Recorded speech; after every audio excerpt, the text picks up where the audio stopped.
সাড়ে 9টা বাজে গেল, জানোরা কেউ কামে আসে না। হ্যালো বাবু। বাবু, আজকে আমাদের এখানে মেলা, তুমি আসো, ঘুরে যাও। শালি এখন কাজের সিজন, কাজে দম পাইতেছি না, হ্যাঁ এখন মেলায় ঘুরন না। যা, তুই আমার সাথে এইভাবে কথা কইলি না, তোর সাথে আমার আর কোনো কথাই নাই। ব্রেকআপ। যা তোর লগে ব্রেকআপ, তোর মতো মেয়ে আমার দরকার নেই। যা গ্রুপ কাটার লগে বলে আমার ফোন ধরতেছে না, যা ছাড় যা। কাজের বেলায় বাসি না, নঙ্গ মারায়। সন্ধ্যার একটা কল দেই।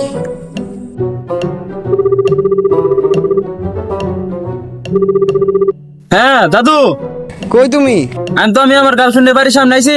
আমি তো ওর নিয়ে মেলায় ঘুরা দাম। শালার ঘরে শালা গ্রুপ কাটার লাগবে, তোমার মন নাই? তুমি আগে কবে না আমারে এক যে জামু। অলরেডি আমি গার্লফ্রেন্ড হয়ে কাম করবার দাম।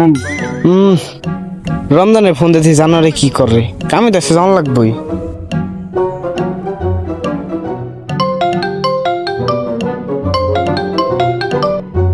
হ্যালো ভাই কই তুমি? ভাই, আমি তো গার্লফ্রেন্ডের দেখা করবার দাম। গার্লফ্রেন্ডের জন্য গিফট কিনতেছি, আমি যাই পারবো না। ও তুমিও ভালোই, তোমরা দুজন তো আমার বতই বসাবে নিয়ে খারাইছাও। কাম কাজ বাদ দেই সে